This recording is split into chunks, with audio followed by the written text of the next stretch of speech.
रामायण, महाभारत,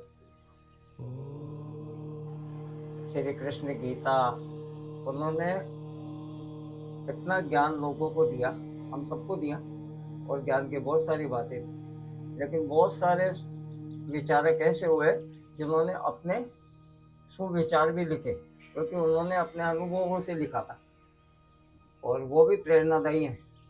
यानी कि जीवन में किसी किसी के जीवन में, सबके तो नहीं कह सकते, लेकिन बहुत काम के होता है। इसीलिए लोग क्या करते हैं, अपनी भावनाओं को उजागर करने के लिए, वो खुद कैसे भी हो इसका तो कोई अंदाजा लगाया नहीं जा सकता, क्योंकि हर व्यक्ति के बारे में सोचना बहुत मुश्किल काम है, समझना मुश्किल काम है, लेकिन उसको इस्तेमाल करते हैं दूसरों को सीख देने के लिए।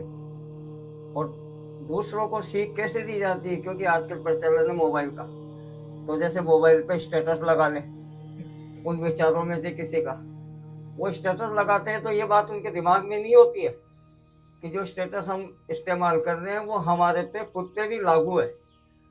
वो जब ऐसा करते हैं तो वो ये बात भूल जाते हैं कि शायद मेरा स्टेटस कोई देखेंगे, तो शायद ये अपनी भावनाओं को दूसरे तक पहुंचाने का एक जरिया बना लिया लोगों ने। जबकि होना ये चाहिए, भगवान और परमात्मा सबके हैं, और वो किसी एक के नहीं है।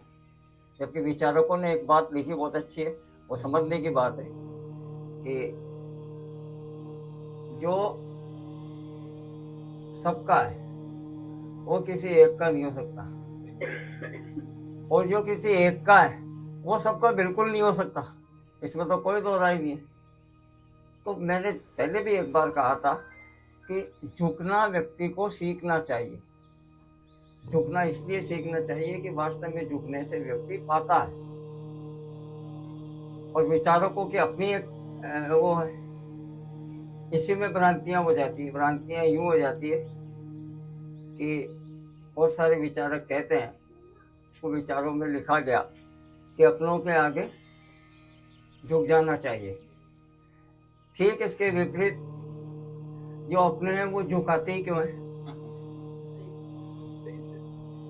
तो मूल मेरे बोलने का और मेरे कहने का मतलब ये है कि इस वर्तमान युग में लोगों ने अपनी भावनाएं प्रकट करते हैं दूसरों को ठीक करने के लिए, और मैं कहता हूँ वो स्वयं ठीक हो जाएंगे तो दूसरे अपने आप ठीक हो जाएंगे। तो भगवान से सब मिलके यही प्रार्थना करो, अपनी अंतरात्मा से सोचो।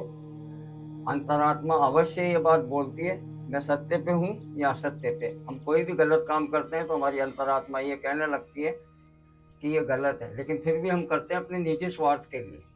और कोई भी अच्छा काम करते हैं तो हमारी अंतरात्मा ये बोलने लगती है कि नहीं, मैंने एक नेक और अच्छा काम किया। तो अपनी अंतरात्मा की आवाज़ सुनो और फिर आगे बढ़ो। यही आज का सूत्र है।